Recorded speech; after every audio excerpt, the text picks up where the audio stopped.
Welcome to Innovating Leadership, Co-Creating Our Future. I'm your host, Maureen Metcalf, founder and CEO of the Innovative Leadership Institute. I'm delighted to have with me on the show today, Sarah Ahern. She's the owner and partner at Paving, the 40-year-old women-owned market research and business management firm. Today, we're going to be talking about how is market research enabler as a growth multiplier. Sarah, welcome to the show.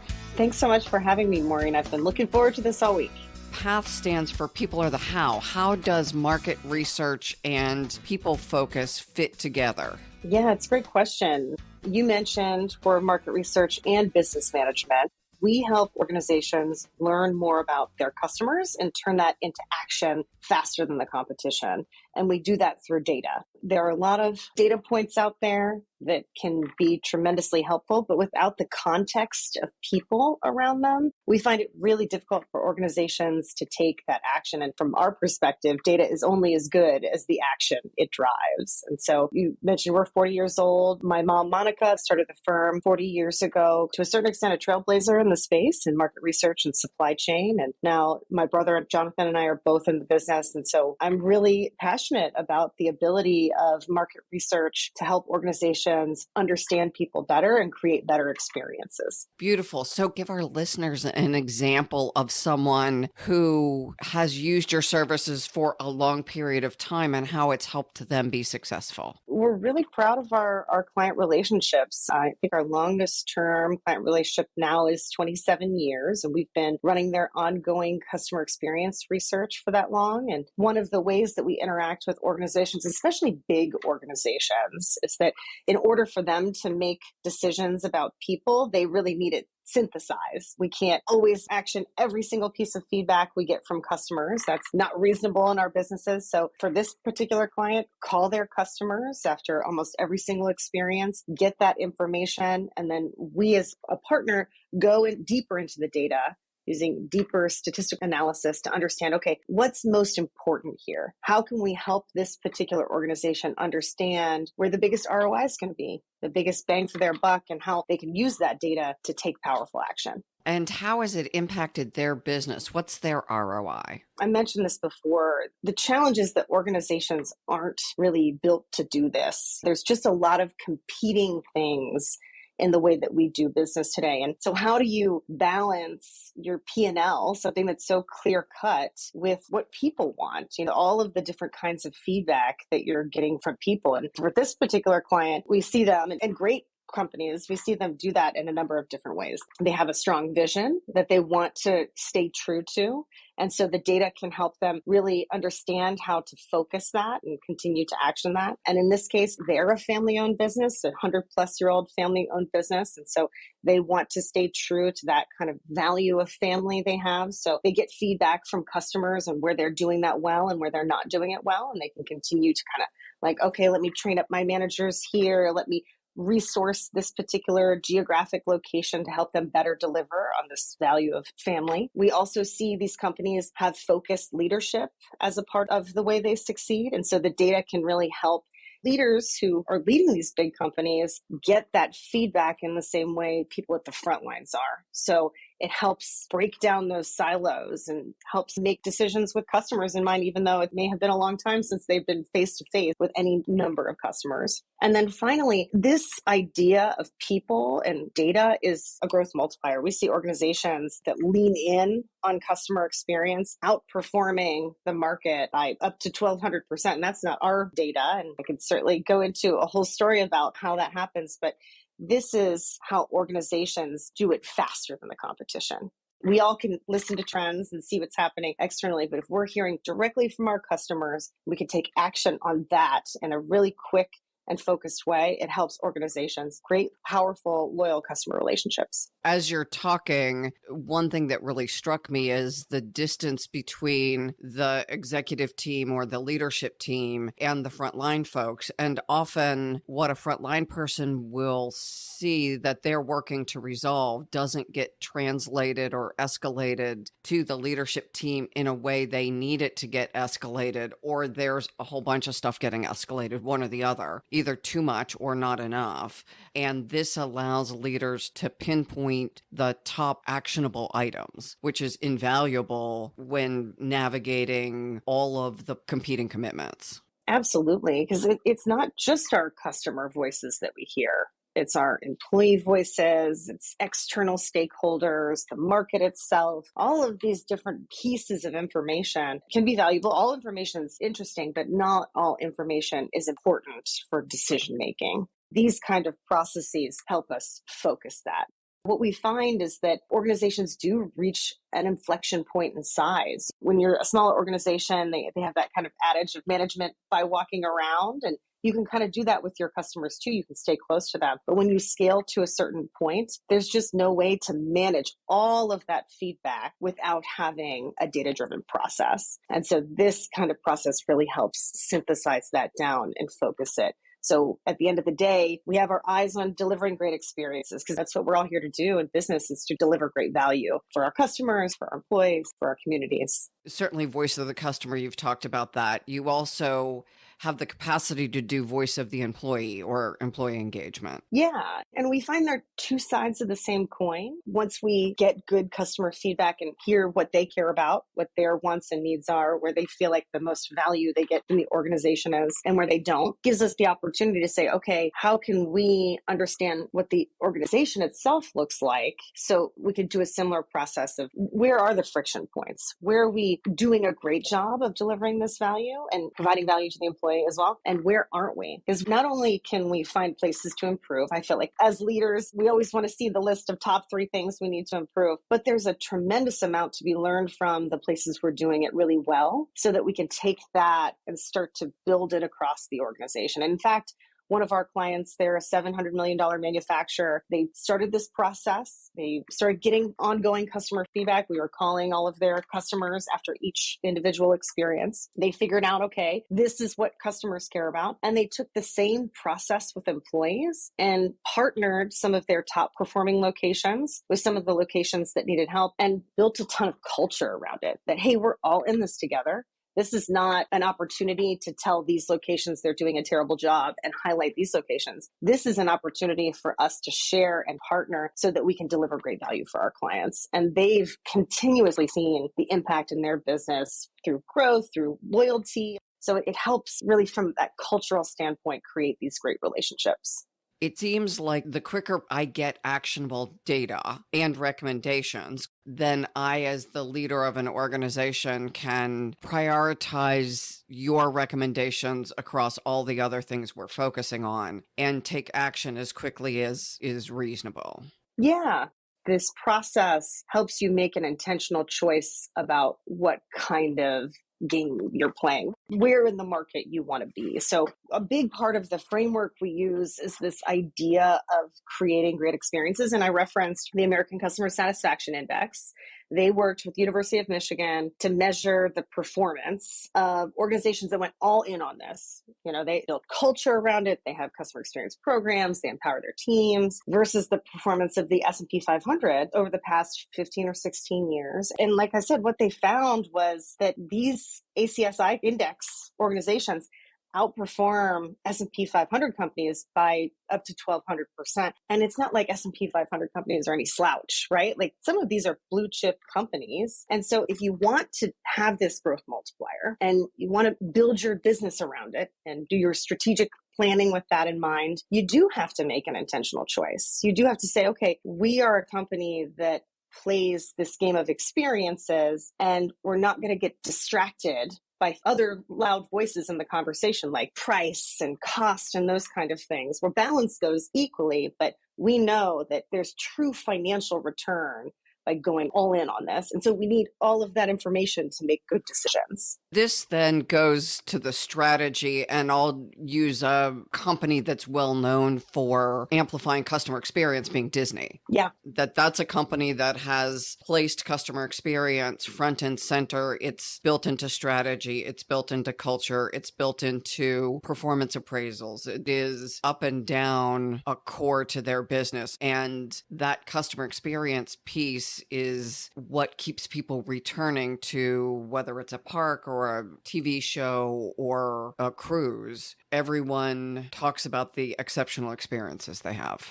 Absolutely. And there's a great book and framework we use called The Experience Economy, Joseph Pine, James Gilmore. And one of our long-term partners and advisors has this great story about the coffee bean to kind of illustrate this idea. Like, why do some companies do such a great job and they have this growth multiplier? They create these great relationships. The idea is that as a society, we've gone through 4 different economies. I use a coffee bean as an example. When we started all of this, it was a commodity, right? A coffee bean is a coffee bean. My brother likes to say, apologies to all the coffee drinkers out there, but a coffee bean from Ethiopia is the same as a coffee bean from Colombia. Definition of a commodity, undifferentiated in the market.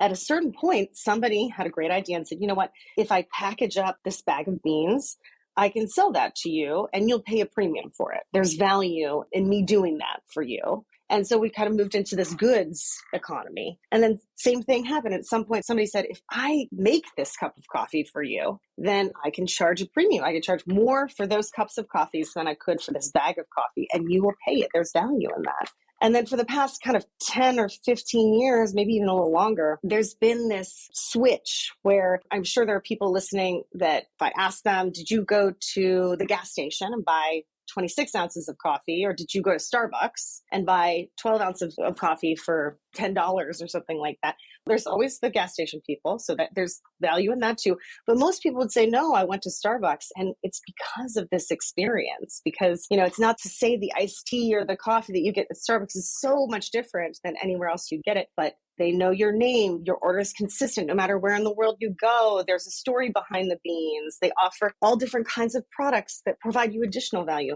They knew that the experience mattered. And so they went all in on it. And that's why you see companies like Disney or Apple, $6,000 per square foot, profits through the roof. But you also see companies like Amazon or Walmart, $12 a square foot, profits through the roof. You can play both games. You just can't get caught in the middle. That's where the goods, the services, the JC Penney's, the Sears. And so these kind of processes, bringing customer voice into it, help you make an intentional choice. Okay, which game am I playing? And if I'm going to play the experience game, I have to have the right data to be able to make the decision I need to make to deliver this great amount of value. One can argue Amazon is also the experience game. Mm-hmm. It's my online experience versus my in-person experience. But the stuff shows up typically when it's supposed to show up. And having purchased things on an online auction, and I wonder if it's ever going to get here. They lose my stuff. Sometimes it shows up looking like it's been run over by a truck. Consistently, the Amazon stuff shows up when it's supposed to. The box does not look like they backed over it on its way to my house. The experience is I click on the thing, it shows up quickly and as promised. Yes. And you illustrate a great point about their strategy too. Probably in the beginning at a certain point, they were buying market share, really delivering for consumers through this idea of price. Jeff Bezos' famous thing of having an empty chair in the room of his leadership meeting saying, our sole purpose is to deliver value to our consumer, not to our sellers, not to our partners, not to all these other stakeholders, to our consumer. His clear focus on that allows him to say, all these decisions that we're making, are they delivering for this stakeholder, this consumer? If not, they're not aligned with our business strategy. Even if you find somewhere in our financial modeling that probably could make us an extra buck or two here, or probably pretty big profits, he's kept that focus in mind. As you say that, I wonder how indexing on customer versus conscious capitalism and multiple stakeholders, because I think you're also a fan of conscious capitalism, and I assume market research also helps optimize if that's your strategy. Yeah, and that's why I said, when you asked me about how our clients do this really well, what I see them doing, it isn't just this market research or isn't just this business intelligence conversation. They are vision driven, vision, mission, values driven. They know who they are as an organization and what they want to be and what kind of impact they want to have. And they do have good leadership. We can't really provide value to organizations that don't believe people are important. We're not the right fit for those kind of companies because all of the insights we deliver are about how you can do better by your people, how you can create more value. And so from my perspective, I feel like it's all interconnected. You can't deliver great value for customers if you're not delivering great value for your employees, at least not long term. And similarly for your communities, I think that we see a lot of big organizations be tremendous community stakeholders, and that's value for everybody. They create great loyal customer relationships, loyal employee relationships. And it's not the difference between success and failure. From my perspective, it's the difference between good and great. You can still be a good company from a financial perspective and not do a lot of this stuff, but you can't be a great company and not do this stuff. You also do new product testing and benchmarking. And I bring that up because as I think about back to kind of one of our themes is this volatile, uncertain, complex, and ambiguous world we live in. And it does accurately describe the world we inhabit right now. And the more data I have that's actionable, the better decisions I can make. And arguably, that's one of the key jobs of leaders. So tell me about the benchmarking study annually, and how does that help me as a leader consistently update my plans, think about what products we're going to introduce, think about our annual objectives and initiatives, and then we'll move to new product analysis. It really is all about turning down the noise on the things that don't matter and turning up the noise on the things that do. And that's one of the biggest ways that we differentiate with our clients is that you can certainly get a 100-page report from us with all the information that we hear from your customers. But really what we deliver is a much deeper analysis based both on, like I said, advanced statistical analysis. We have a team of PhDs that delivers on that.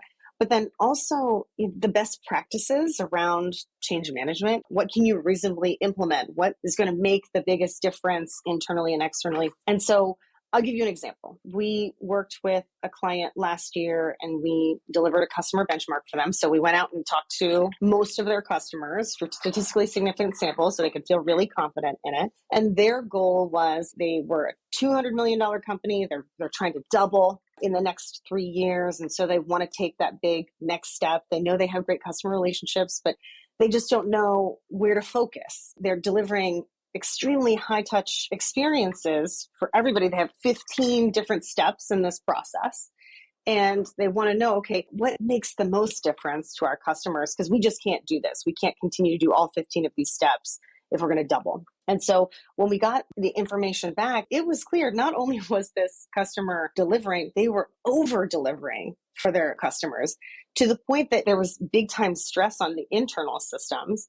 But customers were well above what we would say is a good score. So like 10s on a 10-point scale or 9s on a 10-point scale and 5s on a 5-point scale. That gives you, as a leader, the opportunity to say, okay, there's some breathing room here. To be a successful, great company, we don't have to have 10s on a 10-point scale every single time and every single experience. And in fact, our customers are saying onboarding is important. They're saying they want us to integrate our reporting into their systems. They don't want to have to go into our systems. And then they want to talk to us on a quarterly basis. And all this other stuff we're doing is a nice to have, but it's not a need to have.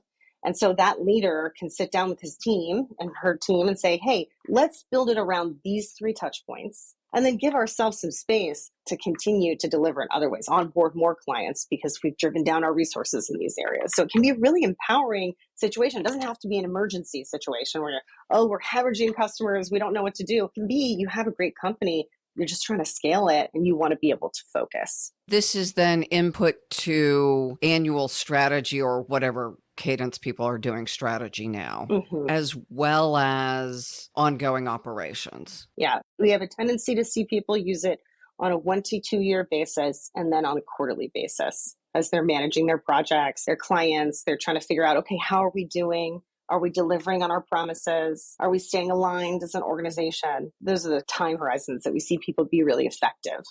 Let's shift to new products. So say I have correctly indexed on customer experience. It's part of my strategy. It's part of my culture. We are growing, and hence we're identifying opportunities for additional products. Now I call my friend Sarah again and say, hey, we're launching this new thing. Help me by gathering some data on my hypothesis that this will solve one of my clients' problems. These processes are insulation to this, like, we get there honestly mindset, because what we see a lot in new product innovation is that there are a lot of companies that come to us with products that are pretty fully baked. Because, like I said, we get here honestly. We feel like we have a good relationship with our customers. Things have boiled up through the organization saying, hey, we hear this is really important. Organically, conversations. I think there's a big opportunity. We maybe look at our market share, we look at our strategy and say, hey, we said we wanted to have bigger market share in this particular industry. Let's launch a new product or service here and try and drive that market share. I'll give you an example. When this particular company came to us, they were a multi-billion-dollar manufacturer as well. They came and said, hey, we just want to know where we're going to launch this, the price, and how exactly we should position it. And so we brought customers into the conversation. We said, okay, you have great relationships. You're a premium company. You're playing this experience game. Check, check, check. All the things that help us know we can deliver really good value for you. We're aligned. You care about people. Let's talk to your customers. Let's do some focus groups. Let's see what they think about this product. Let's look at the market. See, are there other people doing it? Is this brand new? Are we talking about really needing to find early adopters because this is such an innovative thing? Or are you just providing a little bit more value on the products that you provide today? And then we're big believers in validating. So we got the good qualitative feedback in the focus groups. We're going to take that out and we're going to do a quantitative study. And what we found in this particular situation is that people wouldn't pay 10% less than their current products for this particular new concept. And, you would think, okay, that means that this is a failure. Like, this is big time upset in this organization. They put all this time and energy into developing this. They're going to launch it. In actual fact, they were having to make a big decision about investing $5 million into just being able to have the capabilities to do this. And so these processes can really, like I said, from a leadership standpoint, help you place your bets much more effectively. There's no way to drive down risk in business completely. To a certain extent, there's always a little bit of a gamble in these things. We make educated guesses. So these kind of processes, bringing customers, allow us to do that no matter how far along in the process we are. What I hear then is it is as much a risk management play and a portfolio management play. I may still choose to launch a new product. I know I launched something several years too early. We're now getting traction with something I launched years ago. It just wasn't right timing, but it was part of our portfolio and our brand. And it may have been why people chose to come to us, even though they didn't buy that thing. Absolutely. Yep. Because what we're trying to do is build loyal customer relationships, right? Loyal employee relationships, really strong win-win relationships on both sides. And that's not a nebulous term. Loyal customers, loyal employees, but focusing on customers, they do certain things. They stay with you. They buy more things from you. They give you feedback. They recommend you to other people. Those are the 4 loyalty behaviors. And to do that, it is a process of continuously investing. And sometimes we do make missteps. But if we're operating with that in mind, okay, who are my most loyal customers? How can I continue to deliver value to them? How can I involve them in that? Make sure their voice is heard in the process. All of those things of great relationships come into play. They get it. They get that not everything is going to be a home run.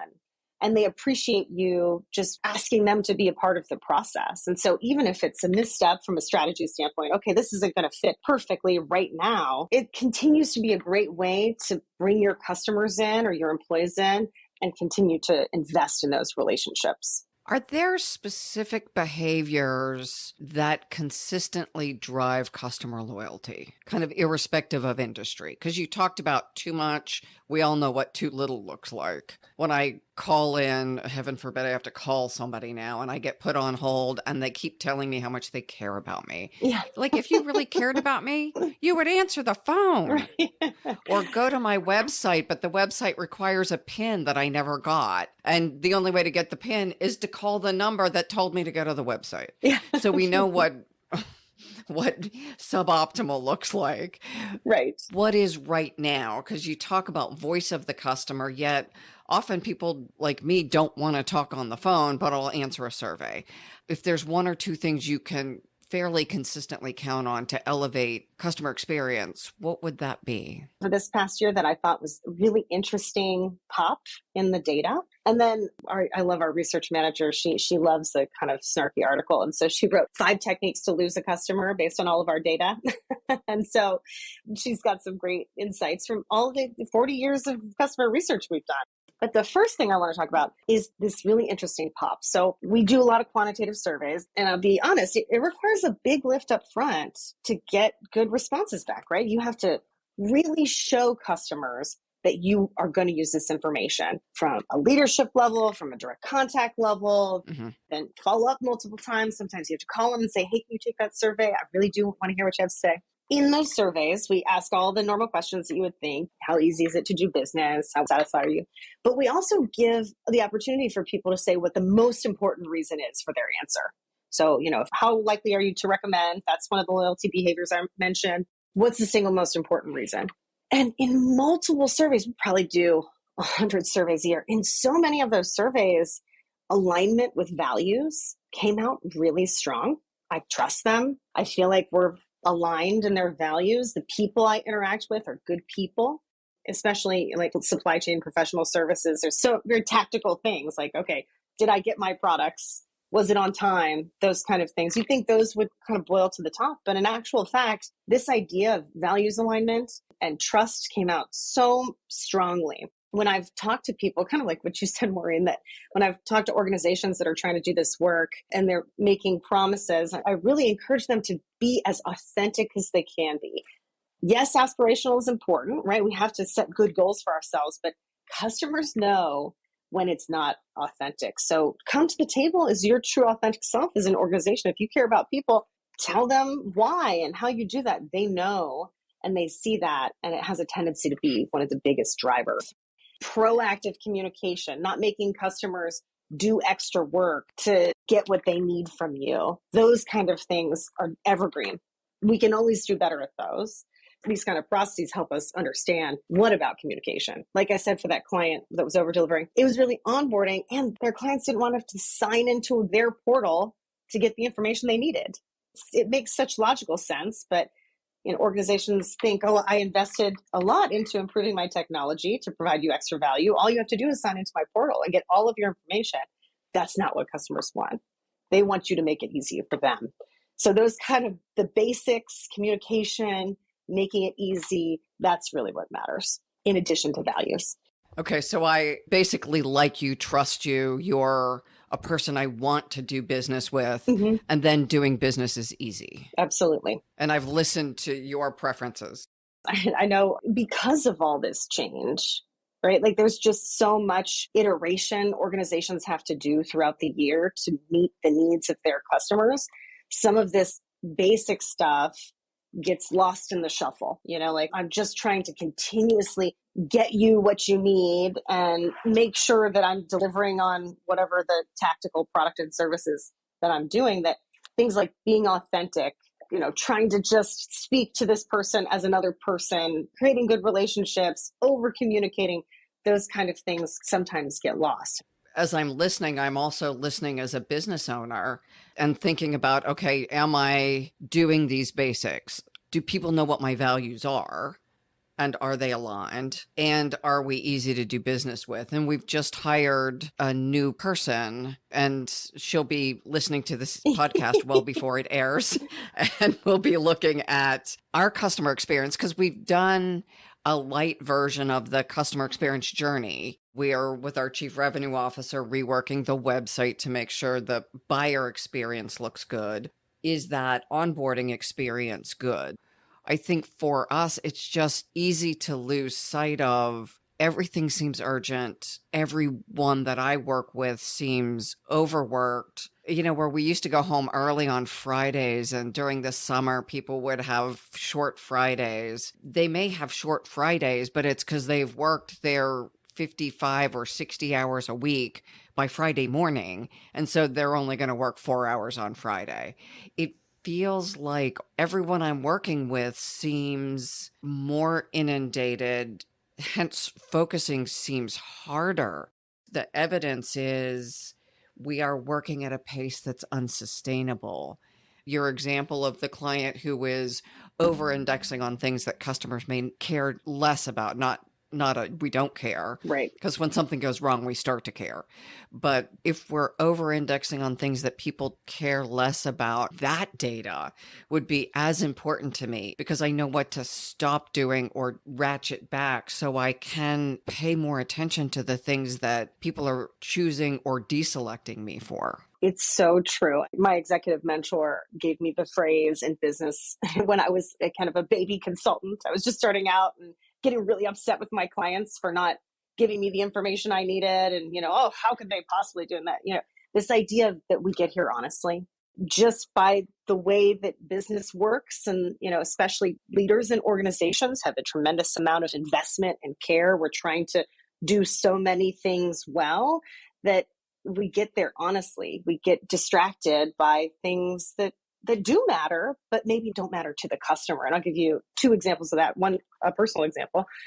Being in market research, methodology is queen. You really have to come in with a strong perspective on how you do these things effectively so that you get good data out the other end. That's what we're promising. One of our brand promises is quality. We will go the extra mile to make sure that you feel confident when you're reading that report of your top 3 things you can do, that you feel confident.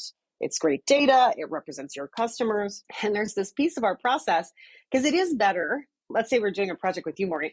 It's better for you to send the link out to get the survey information because people will respond to you, right? Like who is Path in this random email address? Very easy to ignore as opposed to you, Maureen, sending out this link. But that's a big ask for an organization, a busy organization, to facilitate that process. And so we've had to really say, okay, we have to be pragmatic in this methodology. Yes, of course, that's better, but is there a way we can make this easier on our customers and still get relatively similar results, still powerful, confident results? And so it forced us to push in a direction that's maybe not that purist methodology standpoint, but still delivering important information. I feel like I haven't heard anybody say they have small growth goals this year. I feel like everybody I talk to is like, I want to double, I want to triple. I'm trying to scale, 400%. When organizations do this, sometimes what happens, I'm thinking of a particular client, is that you can see the way to business success without putting a ton of strain on your systems because it focuses you in on where that win-win is. So one of our clients took these insights and saw, oh, hey, like I have a lot of loyal customers on this side of my business, but not a lot of loyal customers and satisfied customers on this side of my business. Maybe this is an opportunity for me. And what they ended up doing was they went from 124 customers to 68 customers, still maintaining EBITDA, just by saying, okay, these customers are the ones that feel all of this value and connection with our organization. What more can we do for them? And so as opposed to this, I have to double, triple to be successful as a business. How about I just deliver great stuff for the customers that really connect with me and grow organically there? And so I do think it has this leveling effect, or maybe it just creates more of a spectrum of what business success looks like and how we can achieve that as organizations. Well, that gets back to the strategy piece. Mm-hmm. Do we need to triple? What is our core mission? We are certainly looking at making the biggest impact on our customers, the leaders in the world. We're living in this tension of customers who pay us fund the things we do that are not paid. And so our biggest impact may be the podcast because it reaches potentially millions of people. And yet we have also customers with whom we work very directly and provide one-on-one or one-on-group experiences, leadership development experiences, but experiences. And how do we balance our commitment to the impact we want to make in the world with our commitment to our very important individual clients? It's to be balanced, not fixed. Yeah. That's why having a consistent conversation with your customers and then asking them these things that are important to you. So like transparency is one of our core values. asking our customers how effectively we're delivering on that for them and why allows us to take something that feels very soft and human, put some metrics on it and balance it against a P&L. So when you say transparency, because we share that value, we had conversations about a year ago. What do we post on our website? So many websites have the contact us, schedule a call. Mm-hmm. We put a lot more information out, and then we're happy to talk to you, but I'm an introvert.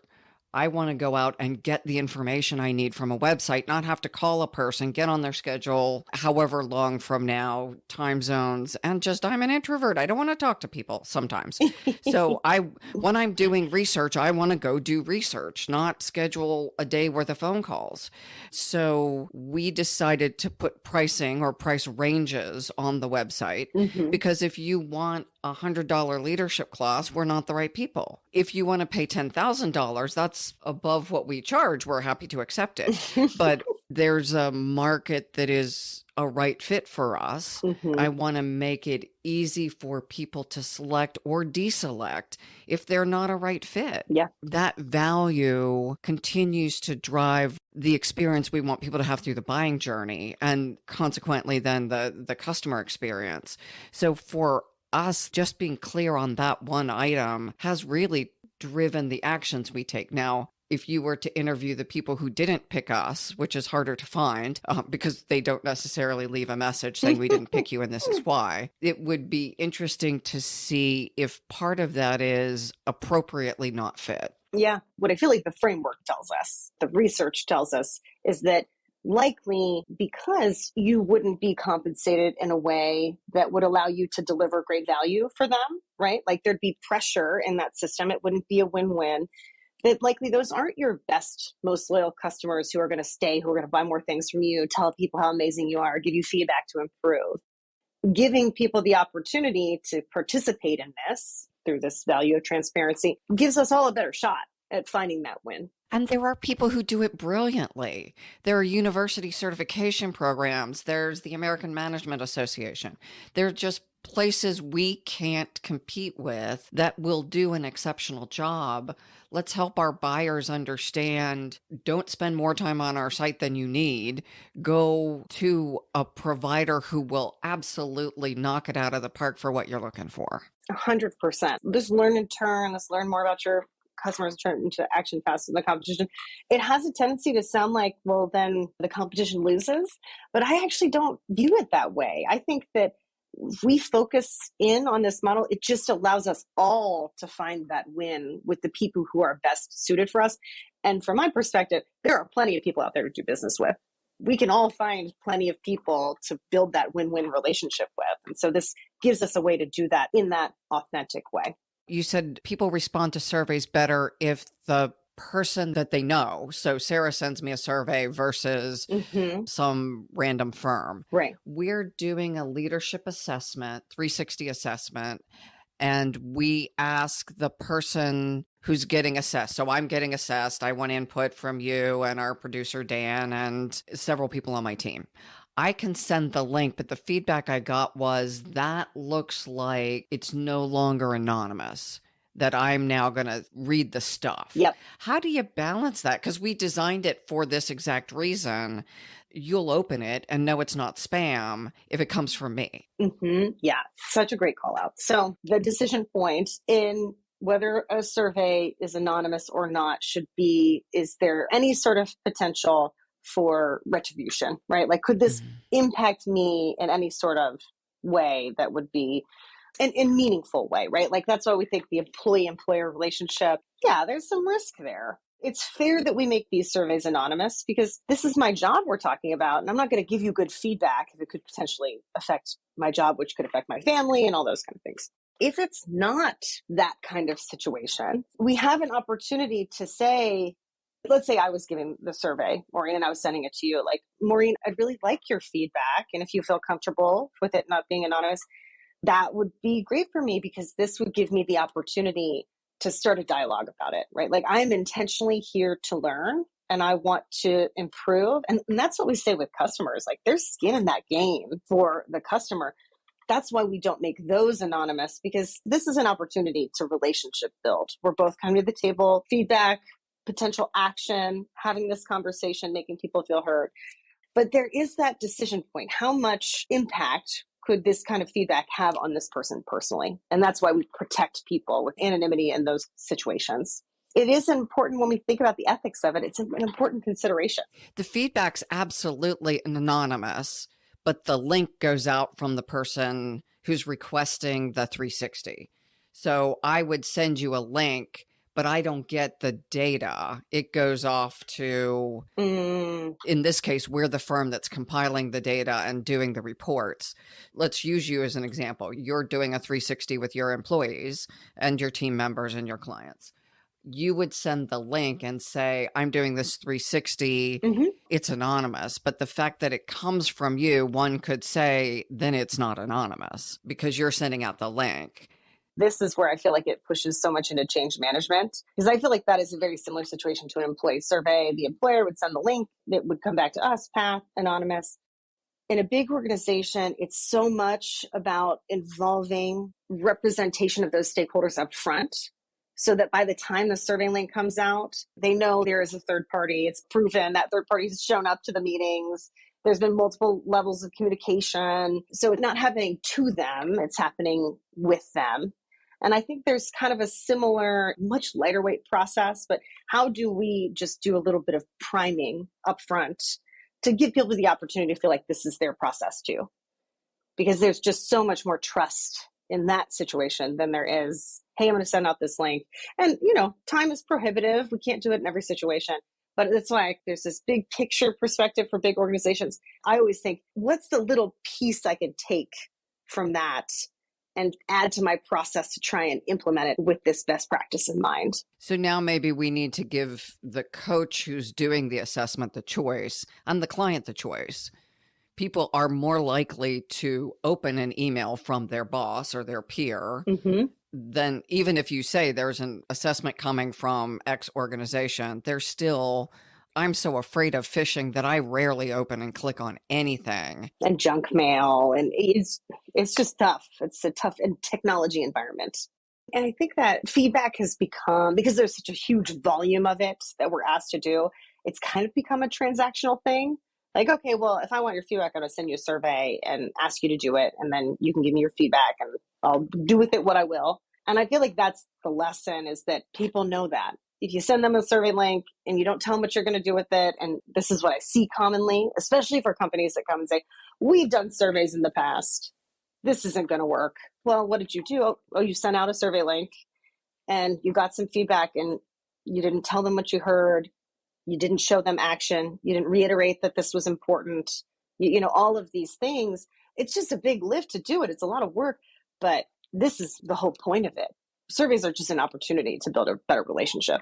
And so it does require a little bit of that upfront and the closing the loop and showing that you did something with it to make any of this investment valuable, any of this driving more loyal relationships, more win-wins. And the 360 is about a loyal relationship, right? That you want people on your team not only to fill out the survey because you want to get better, but you want to learn to relate to them differently. It's not objectively about you, Sarah, being better, but as I segment the data, my direct reports want one thing, my peers want something else, my boss wants something else fairly consistently. Leaders do well with one of those three groups, that do okay with another. And occasionally they're just not so good with the third group because they're using a similar style and approach for everybody. Right. And it needs to be more nuanced. And so we can help break down that difference. But I need to know as much information as possible so I can help someone function more effectively.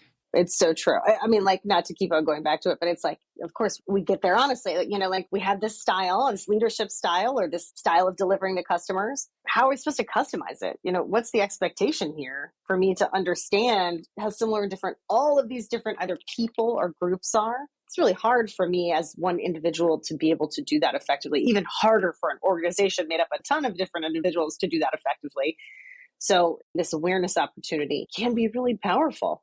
And I'm sure there are plenty of organizations that don't do this, but the ones I interact with, the ones that we're fortunate enough to have as clients, there's a really powerful, good intention there. Even in surveys that come back and they're not like that one I mentioned where they were over delivering, where they're terrible. And there's a ton of very frustrating bad feedback in here. Your products are crappy. Your communication is crappy. I'm not getting what I want from you.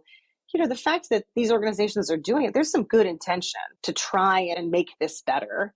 And so that's really what should be delivered out of this, is an opportunity to just see what's going on and then see what you can reasonably do. What are the next reasonable steps you can take as an organization? It is the gift of data and the insights, actionable insights. Doing, again, the leader feedback. Yeah, some people get bad feedback or feedback they would not prefer from, even if it's one person. Usually, if you're doing this kind of feedback experience, you have made a choice to improve. Even if you're exceptional, you want to improve. Mm-hmm. That data creates the opportunity for the additional conversations. Mm-hmm. At least in this context, the data is very helpful, but it invites an additional conversation where I say, Sarah, you and I are working together and this thing I love, but it would be helpful if you did this one thing differently. I worked with a group and it was the team giving feedback to the boss. So he asks for something, everything's a fire drill. I think he was a former trauma surgeon, so everything is really immediate in his request. What they said is you never say thank you. And it's less about the thank you, but we don't know if what we gave you met your needs. We have no way of knowing. It's just we send it off to the black hole called your email box, and then we never hear back. And interestingly, he said, I assumed everyone was busy, so one more email would just be an extra thing for you to read. So I don't. This was the invitation for him to close the loop. Hey, this was what I needed. We're done. That was an interesting learning for him. He changed his behavior and people felt their employee experience changed by that simple piece of data that was actionable, and he chose to take action immediately. Such a great example. I would imagine they're all there for a reason, right? They've aligned. There's a vision. They feel like the work they do is important, right? They're all trying to do it. And there's intentional leadership. This person's not intentionally trying to be a jerk or trying to, dismiss contributions. And we can't be all things to all people. So we've kind of gone through the first few gates that make us know that this is worth it, right? Investing into these relationships is worth it because we do align and we want to do great work and all that kind of stuff. So then now we're not all things to all people. We're focused in on how we can deliver better value and create a better relationship.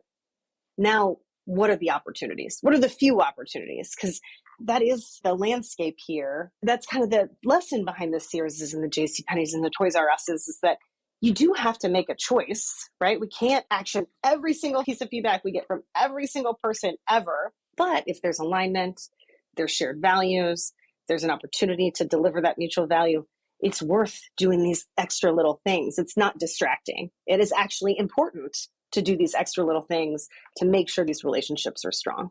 In this case, this CEO absolutely wanted to do the right thing, as did the employees. They're a healthcare organization. They were there because they cared about their clients' health. Absolutely right intent. His coming out of the trauma and surgery background, if you're in an ER, you're running from body to body, people bleeding, stuff I don't want to see from my clients. Yeah. And so his reaction was one more step in a process takes 5 critical seconds from the person next to him who also needs to get care. And it was a very thoughtful response. But as he moved into a leadership role in this setting, that same very thoughtful response didn't work. The data allowed him to make different decisions. Often it's not a big thing. You don't have to be a different person. Right. It's a small behavior. Watching a leader who's saying resilience is an issue in our organization. In this case, a woman who had young children, she would go home, take care of her kids, and start working later at night. And her team would measure how quickly before other people responded. And they started then all checking email late at night because they didn't want to be the slow responder. Mm-hmm. In the leadership space specifically, occasionally it is the data that allows me to have the conversation that creates the meaning. And I assume in your insights, it's the data that allows me to talk to my customer that creates the meaning and drives new action. 100%. To go back to that technology example I gave, we all hear technology is important regardless of industry. That's the whole thing, right? If you're not transforming with technology, you're going to be left behind, right? And especially that customer I mentioned, technology popped. And it wasn't that they needed to tear down their technology system and rebuild it from scratch. They just needed to realize, oh, our clients are facing the exact same thing. I just need to be empathetic to the fact that they also have 30 different technology platforms they're using. They don't want to use mine too. So all I have to do is go in and click export report, email, a little extra work, but not a huge paradigm shift that's going to crack the foundations of the organization. Little things, little opportunities for awareness. Let me put myself in your position a little bit more so I understand you better, and then I can create more value, align with you better. So I think you're right. It's individual, but also organizational. Let's wrap on that thought that it is individual and organizational, and it's some cases small, some cases big shifts that allow us to respond to our customers' experience quicker, and that drives the 12,000%. 1,200%, yeah. That's still a big number. 1,200%. So significant impact on growth and profitability and customer satisfaction. Yep. Allowing you to really balance the function of your business with the people to create these great relationships. Beautiful. So Sarah, how would our listeners reach you? You can check out my company, Path, at pathgrowth.com. And certainly you can find me on LinkedIn as well. Thank you. And to our listeners, I hope you gained some insights from Sarah that you can put into practice. For daily leadership tidbits from us and our guests, be sure to follow us at the Innovative Leadership Institute on LinkedIn and follow me, Maureen Metcalf, on LinkedIn.